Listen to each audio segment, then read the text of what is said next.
Selamat pagi Bapak Ibu dan saudara-saudaraku, salam damai sejahtera bagi kita sekalian. Semoga pagi ini kita sudah bangun dengan sehat, sukacita dan damai sejahtera dalam anugerah Tuhan kita Yesus Kristus. Senang sekali kita berjumpa kembali pada pagi ini, kita di acara Renungan Pagi edisi 1 Juni 2022.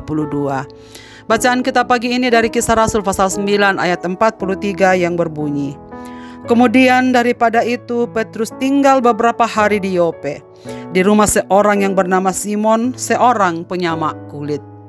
Kabar baik kepada semua orang. Saudara-saudara yang dikasihi Tuhan, kuasa Roh Kudus yang telah menyertai para rasul memberitakan kerajaan Allah sungguh nyata. Seiring dengan makin terbukanya jalan bagi banyak hati menerima keselamatan dari Yesus Kristus.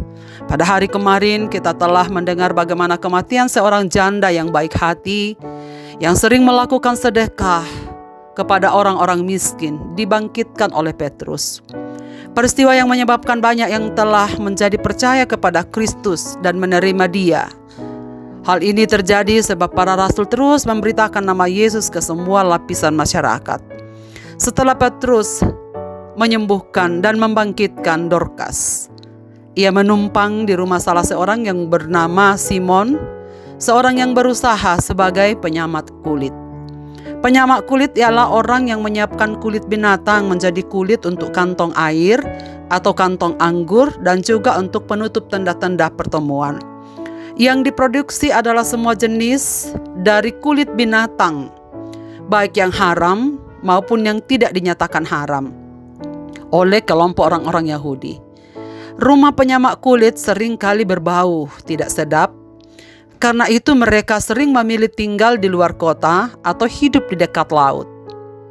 Bagi orang Yahudi ini adalah pekerjaan yang haram, sebab dalam usaha itu akan menyentuh mayat atau kulit binatang yang diharamkan dan telah menjadi bangkai. Ketika Petrus tinggal di rumah penyamak kulit, ini menunjukkan peristiwa yang luar biasa bagi Petrus sebagai orang yang saleh dari kalangan Yahudi, mau tinggal dan menumpang di rumah penyamak kulit yang selama ini diharamkan. Kehadiran Petrus dalam rumah ini memberi pesan bahwa pemberitaan kabar keselamatan tidak membeda-bedakan dan tidak memandang bulu. Ia bergaul dengan siapa saja sebab keselamatan diperuntukkan untuk semua lapisan masyarakat dan semua suku bangsa. Hal ini menjadi pelajaran semua orang percaya dan pelayan gereja masa kini, bahwa sejak dari mulanya pelayanan perkunjungan kepada umat menjangkau semua lapisan masyarakat tanpa memandang latar belakang, suku, agama, dan ras, serta status ekonomi umat. Pola ini merupakan kunci mengapa gereja mula-mula terus bertumbuh di tengah masa penderitaan maupun di masa damai. Justru orang seperti penyamak kulit yang membutuhkan pemulihan seutuh hidupnya, yang dicap sebagai orang yang haram karena pekerjaannya. Namun kunjungan Petrus bukan hanya menyampaikan kabar baik, kabar keselamatan baginya tetap juga memulihkan harga dirinya. Kedatangan Petrus dalam rumah ini tentu menjadi hal yang sangat menggembirakan baginya. Yang lebih penting lagi adalah karena keselamatan telah terjadi baginya. Kepada seluruh umat Tuhan, pelajaran ini sangat penting untuk kita renungkan. Kiranya kita belajar menerima, mengunjungi dan bergaul kepada sesama kita tanpa membeda-bedakan apapun latar belakang hidupnya. Kiranya sekat-sekat perbedaan yang kita miliki tidak menghalangi kesaksian kita sebagai murid Kristus. Kuasa Roh Kudus juga telah diberikan kepada kita. Kita diutus untuk memberi perhatian kepada mereka yang hidup dalam segala keadaan apapun itu.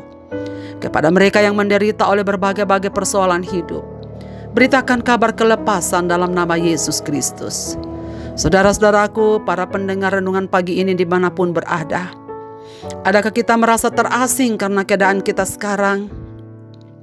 Adakah kita merasa jauh dari Tuhan karena dosa-dosa yang kita lakukan? Di dalam nama Yesus Kristus, Tuhan dan Juru Selamat, ada pemulihan, adalah kabar baik bagi semua orang. Karena itu, datanglah kepadanya, memohon pengampunannya, dan menerima keselamatan itu di dalam namanya. Marilah kita berdoa. Bapa di sorga, Bapa di dalam nama Tuhan Yesus Kristus, Kami bersyukur pada pagi hari ini kami semua sudah bangun dari tidur kami masing-masing dan telah siap untuk beraktivitas. Kiranya Tuhan menolong dan memberkati kami. Tuhan memberkati kami dengan firman-Mu ini. Kami hanya bisa menundukkan kepala kami pada pagi ini dan bersyukur kepadamu Bapa, bahwa Engkau baik. Engkau Tuhan yang mengasihi kami lebih daripada yang kami pikirkan. Terima kasih karena kabar baik ini telah kami terima juga. Bukan karena kami memiliki status atau latar belakang yang baik, tetapi Tuhan menjangkau kami, walaupun kami juga hidup di dalam segala keterbatasan. Terima kasih untuk keselamatan yang Engkau berikan kepada kami ya Bapa. Dan ajarlah kami juga untuk menjangkau semua orang yang Engkau selamatkan. Berilah kami kepekaan hati untuk peduli, memberitakan kabar kelepasan, kabar pemulihan, kabar baik bagi mereka yang membutuhkannya. Apapun keadaan umat-umat-Mu pada pagi ini yang mendengarkan renungan pagi ini ya Bapa, biarlah mereka semua datang kepadamu dalam kerendahan hati. Kuatkan, teguhkan, hiburkan, supaya hari ini kami dapat jalani di dalam kekuatan Tuhan. Ke dalam tangan kasih-Mu Bapa kami serahkan kehidupan ini. Di dalam dan demi nama Yesus Kristus Tuhan kami berdoa. Amin. Selamat beraktivitas Bapak, Ibu, dan saudara-saudaraku.